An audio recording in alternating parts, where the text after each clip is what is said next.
Order! Order! You are an incorrigible delinquent at times. Behave yourself, man!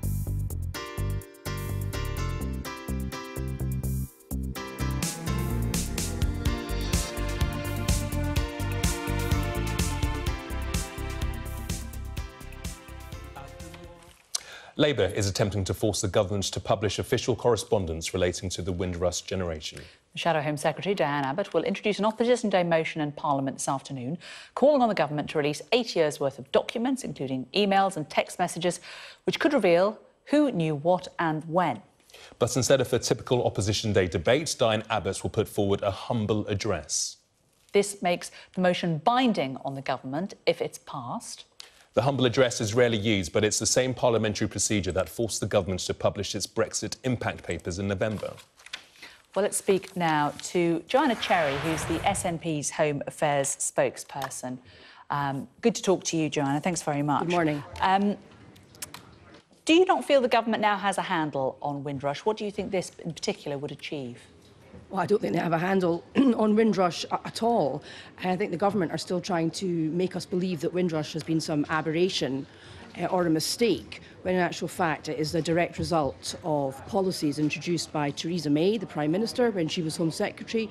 It's the direct result of her unobtainable net migration targets, and also it's the direct result of the hostile environment policy that she introduced. So I think the government would very much like us to put Windrush in a box, say it's a mistake that's happened by accident and they're going to solve it, and then move away from the topic of immigration. But the Scottish National Party are not going to let them do that. In terms of reducing immigration, it is something that featured very heavily during the referendum, during the elections. It's clearly an issue which concerns large numbers of the population.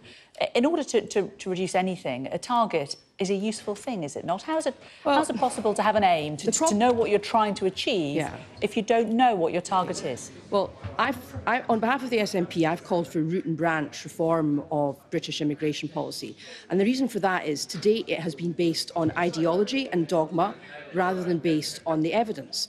And actually, if you look at the evidence, and I sit in the Brexit Select Committee, we've been taking a lot of evidence about immigration over the last year or so.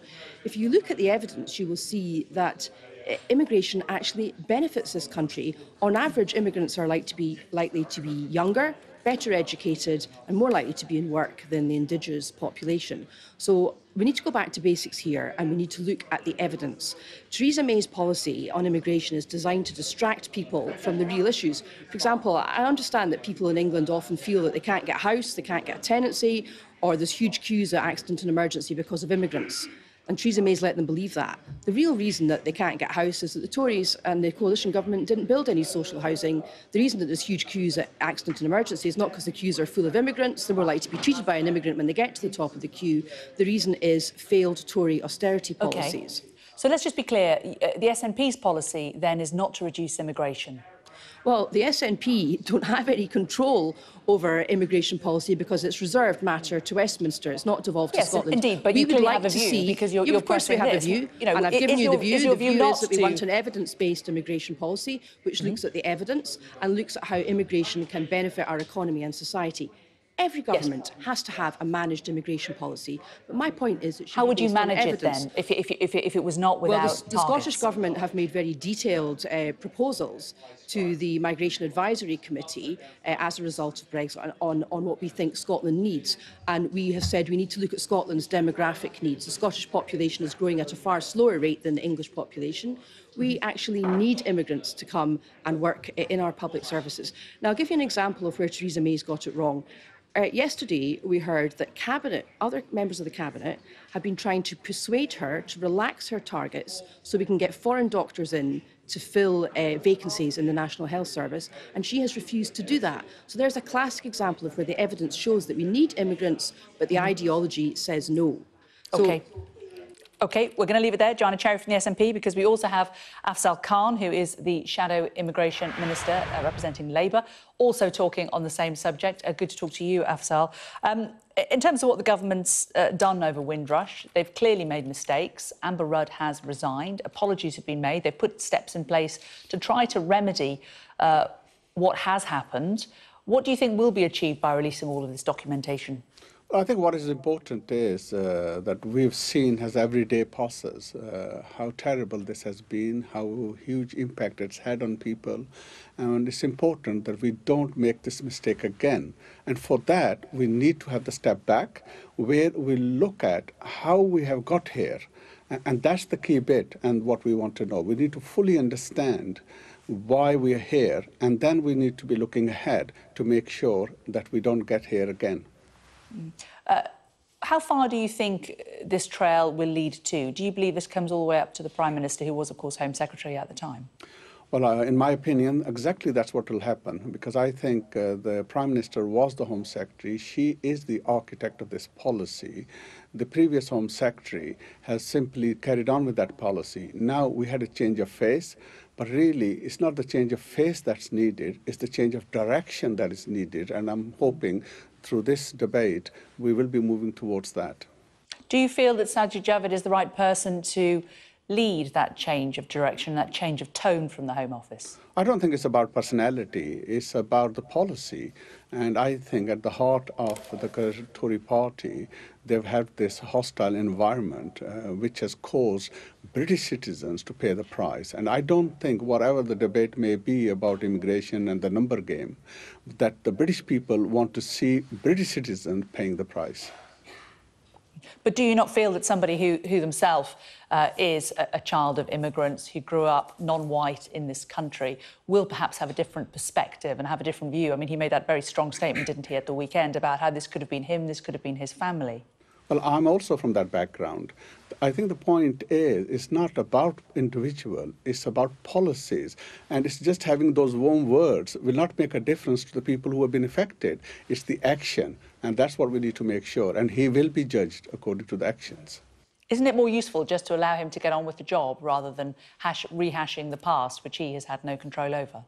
No, we're letting him get on with the job. We want to make sure that all the promises that he's making, all the nice words he's saying, he fulfills those. But that doesn't mean we should not look into how we got here. I think it's absolutely important that we find out exactly why we got here so that we can actually then look at the remedy and to ensure that we don't get back here again.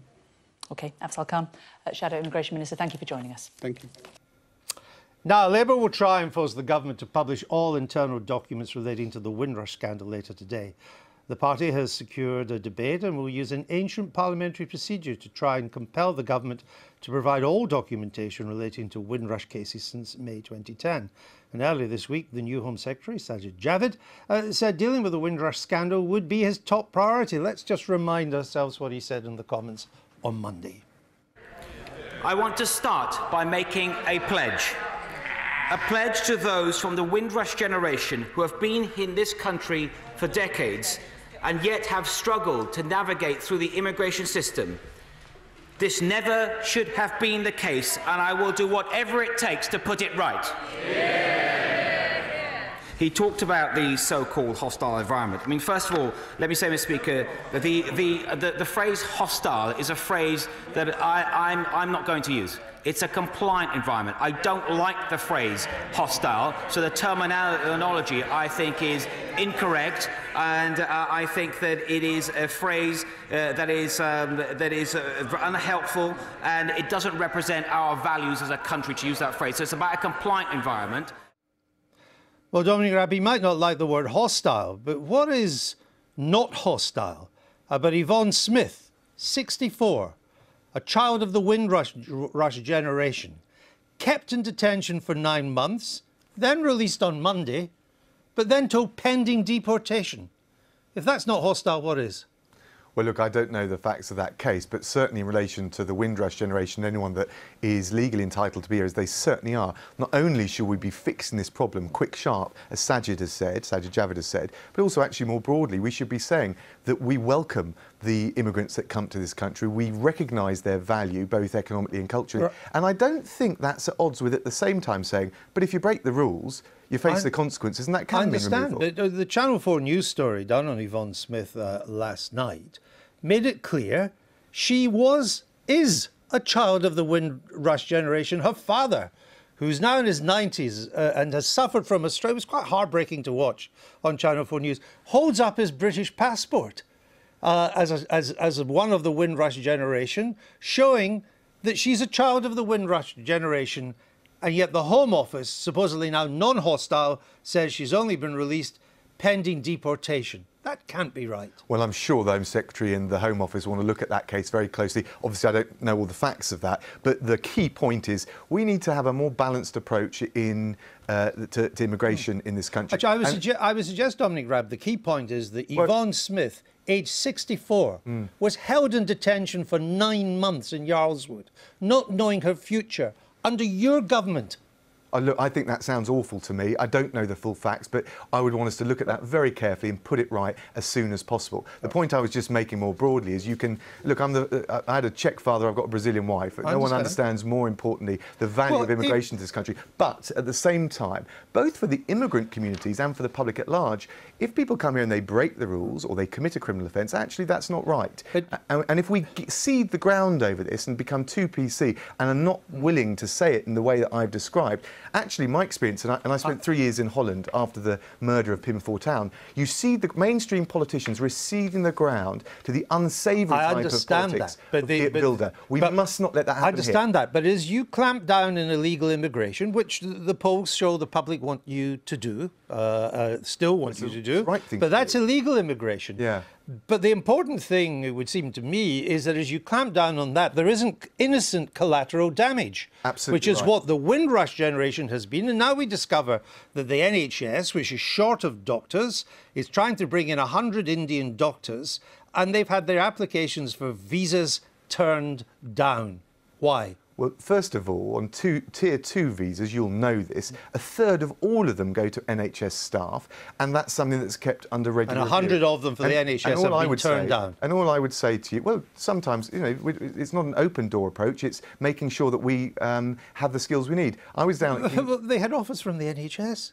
Well, look, that's the job of the Home Office to get that balance right. But if you've got a third of all the Tier 2 visas being accepted for the NHS, I don't think it's quite true to say that they're being blocked. I was down at Kingston Hospital last week to talk to those EU nationals who've been worried about their position, to make it very clear, as I would to the Windrush generation, anyone here lawfully, we value the contribution of migrants to this country. I understand that. You just won't let the Indian doctors in that we need. Now, you talk again about that. That's a more balanced Why issue, have 7,000 foreign students been falsely accused of faking their proficiency in English and told they're going to be deported if you're so keen on legal, proper immigration? Well, I don't know how, what proportion that would be of the total, but what I would say is this. 7,000. Well, of the total, though. You said 7,000 turned down. Of the total that applied? No, of the 7,000, the total, there's a lot more than 7,000, but 7,000 is still a lot.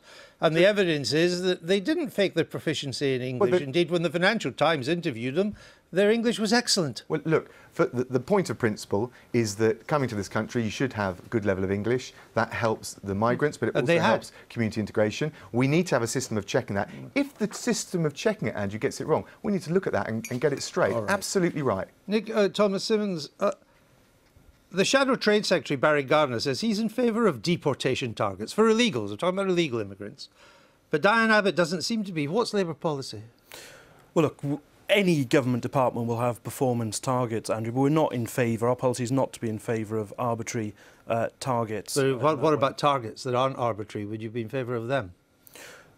In terms of specifics of deportation per month or other specifics like that, no arbitrary figures like that we're not in favour of. And if I may say so as well... Would you have any target on deporting? I'm not talking about Windrush. I'm not talking about the students. I'm not talking about the doctors. I'm talking now about illegal immigration. Would you have, of which we're told there may be up to 1 million in this country, would a Labour government have any target for reducing the number of illegal migrants? Not an arbitrary target, but of course people who are here illegally, and often, Andrew, I'm afraid, can be exploited by unscrupulous employers and so on. Clearly, they would be subject to due process, as you would expect. Should illegal migrants be sent home? Deportation can, of course, happen. But would that be Labour policy? But it would be... A Labour policy is due process. So what we certainly wouldn't do is what Theresa May suggested when she was Home Secretary, which is deport now, ask questions later. We would always allow people to have their rights. But if someone is found to be illegally in this country, if someone's found to be illegally in this country, would it be Labour policy to deport them? The answer to the question is, of course, yes, but it's subject to due process, Andrew. No, I understand that. I understand it's subject to due process. And a case but by Diane case Abbott due couldn't process. answer that question when she was asked on Good Morning Britain if it was legal Labour policy to deport illegal migrants. Are you saying it is? But can I just say, the Shadow Home Secretary in that interview was making the point very clearly that she had come on to talk about the Windrush situation, and none of the Windrush generation are here illegally. But if the Windrush scandal, and I call it a scandal, is a consequence of being too harsh on illegals, it's illegitimate to ask what your policy is on illegal migrants. But I've just answered your question, Andrew. They'll be subject to due process and, of course, ultimately deportation. I've already answered that question. In respect of Windrush, that is, I'm afraid, the consequence of a hostile environment policy that didn't distinguish between those who were here legitimately and those that weren't. 3,000 potential Windrush cases have been reported to a new Home Office unit, the Home Secretary confirmed today. Sajid Javid told MPs the numbers are increasing daily. It came as Labour tried to force the government to release documents relating to the scandal dating back from the time Theresa May was in charge of the Home Office. From Westminster, here's our political correspondent, Carl Dinnan. Running just to keep up, Sajid Javid had a busy afternoon shuttling between Downing Street and Parliament, where the so-called hostile immigration environment remains a source of Labour outrage. The hostile environment is about raising questions about the status of anybody who looks like they could be an immigrant. It's about treating anybody who looks like they could be an immigrant as if they are a criminal. Labour are trying to force the Home Office to release all documents relating to Windrush going back 8 years. Instead, Mr Javid announced he was launching his own investigation. This review will seek to draw out how members of the Windrush generation came to be entangled in measures designed for illegal immigrants. Why that was not spotted sooner, and whether the right corrective measures are now in place. 3,000 potential Windrush cases have been identified by the Home Office to date.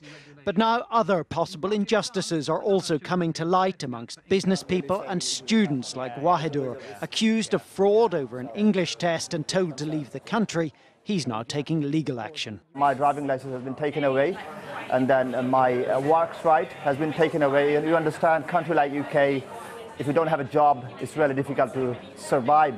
But I was very lucky to have a good family. They're supporting me. And overall, it was really a nightmare to me. In the next few minutes, Parliament will vote on whether to force the handover of those Windrush papers, and it could be close. But even if they win here this evening, the government remains under intense pressure over the policies which led to the Windrush scandal. Carl Dinnan, ITV News, Westminster.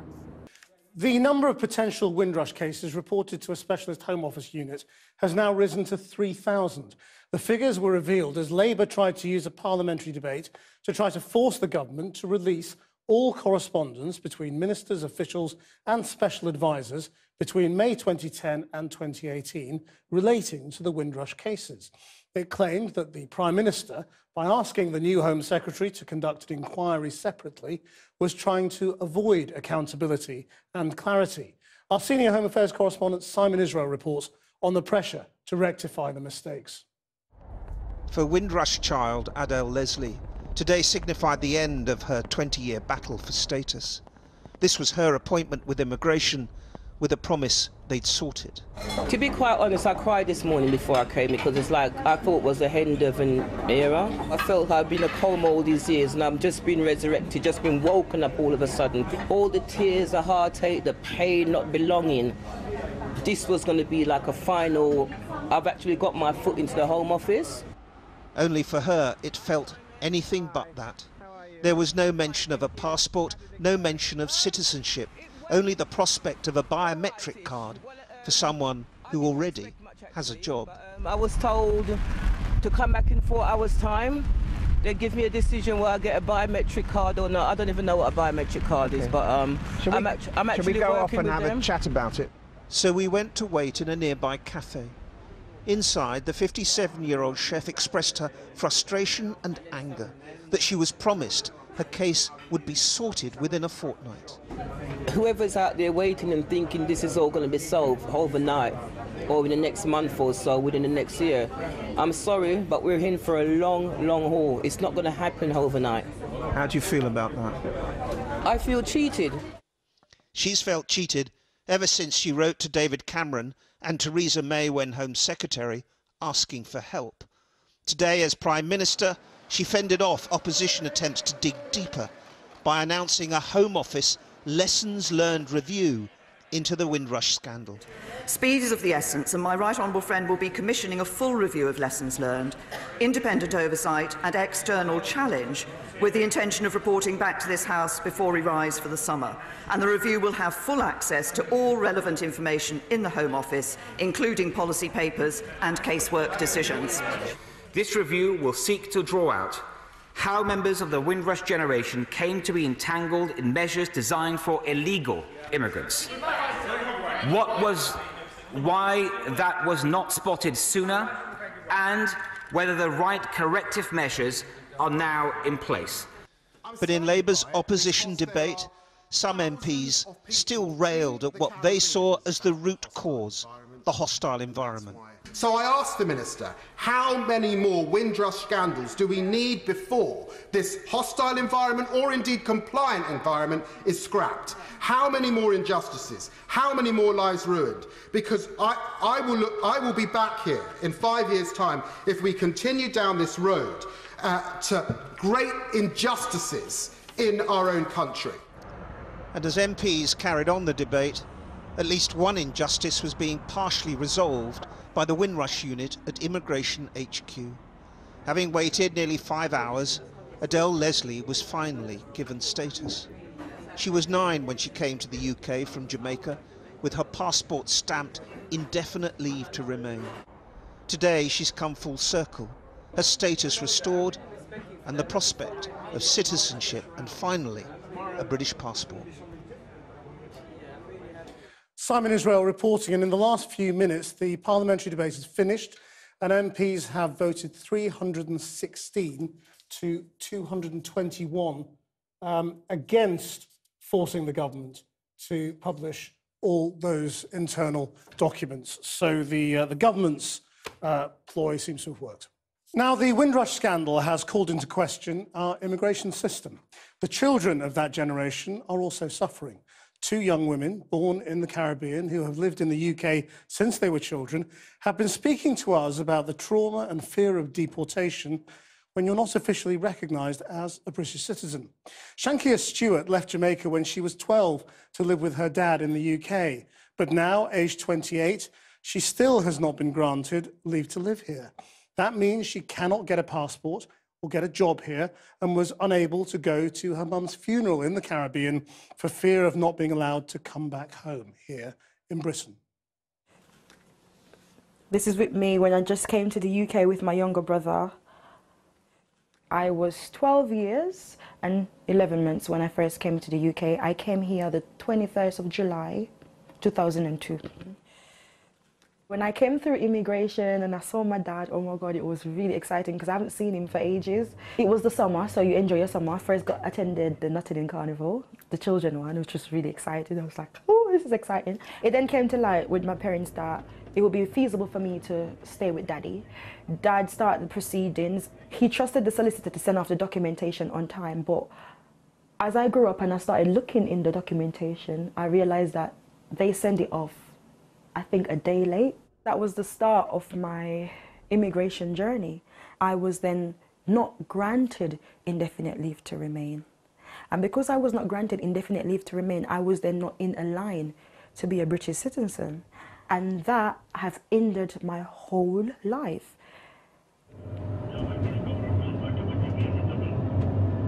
I have to sign on with the immigration/constabulary force in my local area once a month, and basically so they know where I am and they can regulate me, and if they feel to detain me, they know that I'm going to come there at a certain time and they can detain me, which they've tried before. I don't know what's going to happen today. I'm not saying that they're going to be there, they're not going to be there. I'm not preaching that gospel. I'm saying that there's a chance. Mentally, I'm prepared. That's just been my life. I've always looked over my shoulder. You have to live like that because you never know when immigration is going to knock, because they know where you live. I came here when I was 7 years old from Jamaica. I was 15 when I was made aware that I had immigration issues, that I didn't have status in the country. I was educated here. My future is here. I've planned my future around being in the country because before I was aware that I had immigration issues, there was no doubt in my mind about where is home. This was home, and it always has been and it always will be home. When my mum died, my whole world shattered. I wasn't there for the final moments. Losing a mum is hard enough, but knowing that you didn't see her for so long, and I'm trying my best to be strong because I don't want to be crying, but not seeing her for so long, psychologically, if it wasn't for the strength and support of people around me and being a bit of a counsellor, I would have lost it last year.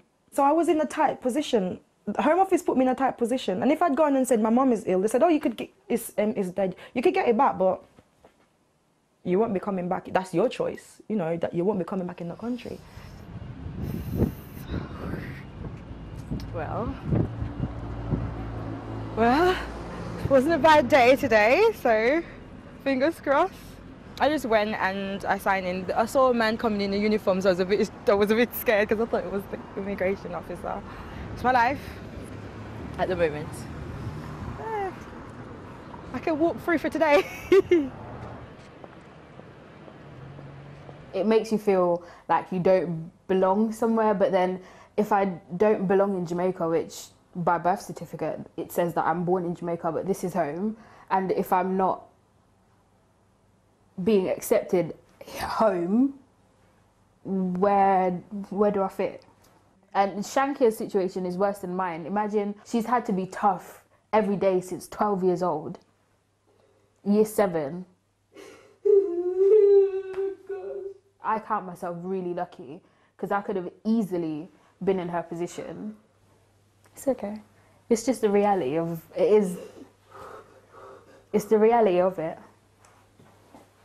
I thought that I would be given that much sympathy, right, to get a chance to build a life here and to become somebody in society, you know, and impact this society, the great British society. And I love Britain.